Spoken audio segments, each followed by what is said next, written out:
We start with breaking news, and that is that President Trump has accused China of extensive interference in the 2020 US elections and also alleged that US intelligence had covered up attempts by Beijing to damage him electorally. In an address to the nation, the US president, who lost that election to Joe Biden, repeated his claims it had been rigged against him. Dozens of investigations, audits and court proceedings at all levels have failed to find any evidence of fraud. Opposition Democrats had warned ahead of this speech that Mr. Trump was laying the ground to interfere in November's midterm elections, in which the Republicans risk losing control of Congress.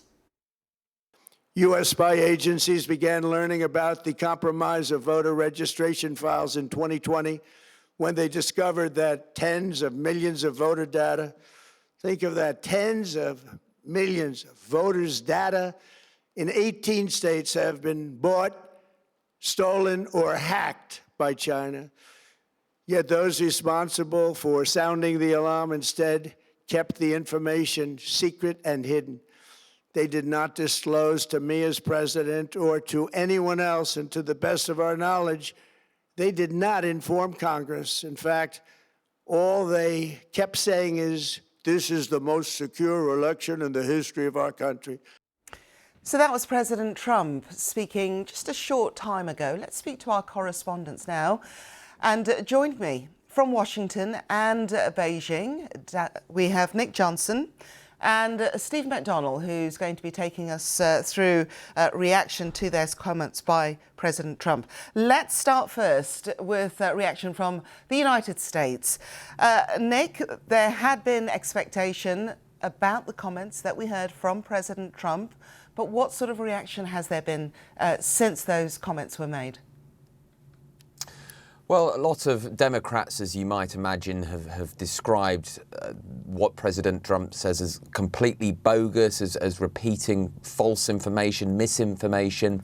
But going back to the contents of this speech, I mean, this is safe territory for Donald Trump. In a world that he hasn't been able to control, a narrative he hasn't been able to control over the Iran war over the past few months, this is going over safe ground for him. A claim that he's repeated over the past 6 years, that election in 2020 was stolen from him. And as you heard there, he said this time it was, he laid the target at China, who said that he said that they'd been interfering. He said that they'd managed to get hold of hundreds of thousands of US voter details, but he didn't go into any explanation as to how the possession of those voter details, personal information, phone numbers, what sort of impact those would have had on that election in 2020. There was an investigation that was carried out in 2021 by John Ratcliffe. He's now the director of the CIA, that found that there was no foreign interference in that election whatsoever. I think the reason that Donald Trump is doing this now is, I've already mentioned the fact that he hasn't been able to control the narrative with Iran. This is a narrative he feels he can control. He also wants to get his Save America Act through Congress. Now, that's a bill that he wants to pass whereby voters turning up to the polls here in the US will have to show voter ID, but also proof of citizenship, which Donald Trump and some Republicans think will shore up the integrity of the voting system in the US.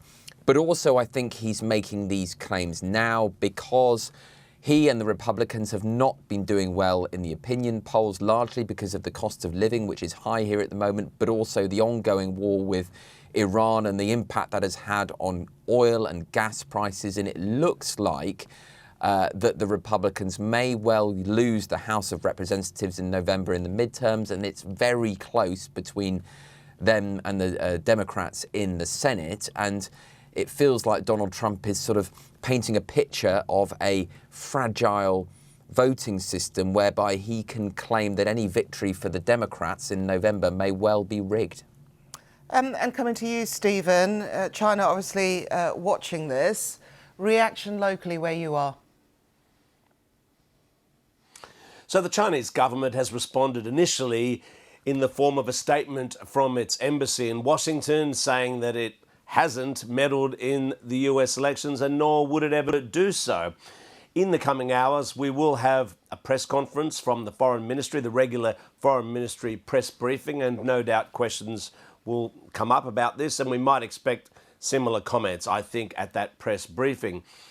But really what everyone's interested here is in the potential impact of this on Xi Jinping's trip to Washington later this year. Now, Donald Trump had invited him to travel to Washington in September. And remember, they had this meeting in China earlier this year.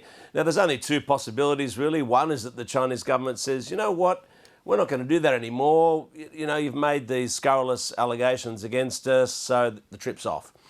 Another possibility, though, is that the party here, the Communist Party, thinks, look, no one's really going to be taking these unsubstantiated allegations so seriously. They can see this for what it is. It's the cut and thrust of politics in America in the lead up to those midterm elections and Donald Trump's attempts to potentially discredit the results, as we heard earlier. And so trade is number one. What the hell, we'll just put this all to one side, ignore it, and the trip will go ahead. But either way, it is going to be very interesting to see how they do respond in the coming months regarding that possible trip. Just coming back to you, Nick, you mentioned the Save America Act. There has been very interesting reaction from Chuck Schumer to this on X. What have they said to that?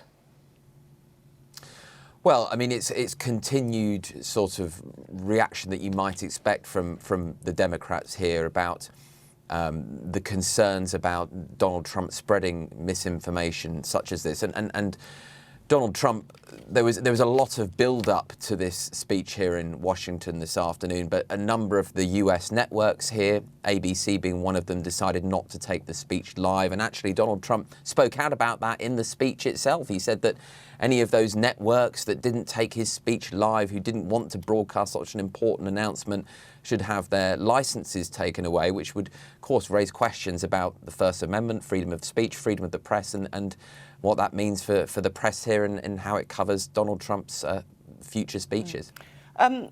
One of those outlets, of course, Nick, is Fox News. And this ties in directly to those documents that you mentioned, heavily redacted, I understand, and only released once the speech had begun. You heard Donald Trump saying, go to, I think it was the White House. He gave the White House web address. But Fox News also coming out saying, we cannot fact check or verify anything that President Trump has said, which is unusual. This is a pro-Trump news outlet. Yeah, and Fox News did carry that speech live in its entirety. But yeah, I mean, some of those documents we understand have been redacted.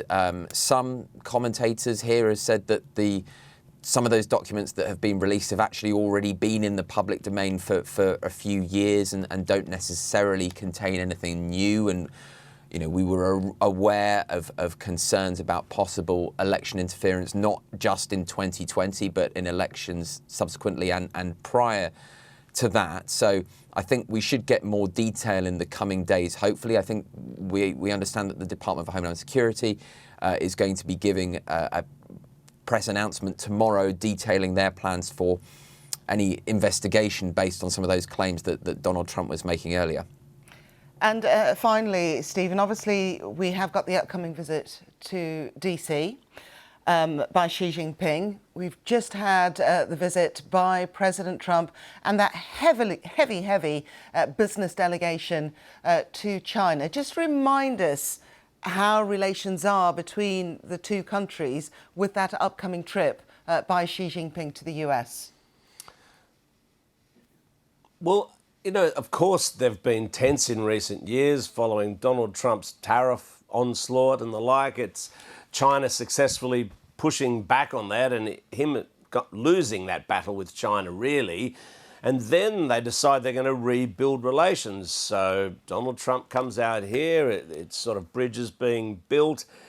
But there weren't any huge breakthroughs on that trip. I mean, what was hoped for, and I guess what was seen to have been achieved, was a sort of semi-normalisation between the superpowers and the hope that in the future there could be much more, improvement, especially when it comes to trade and the various areas of blockages. But that was all contingent on Xi Jinping then going later on this year to Washington and the process continuing. And so now we have Donald Trump making these accusations against China, accusations seen by the Chinese government as kind of ridiculous. And so here we are. You wonder, is it going to go ahead? Are those, apart from Xi Jinping's visit, there are also these ongoing talks at ministerial level between the two governments. They're supposedly ironing out all these trade frictions and what have you. So, yeah, like I say, in the coming weeks and months, it will be interesting to see how China responds to this. OK, Stephen McDonald in Beijing, Nick Johnson in Washington. Thank you to you both.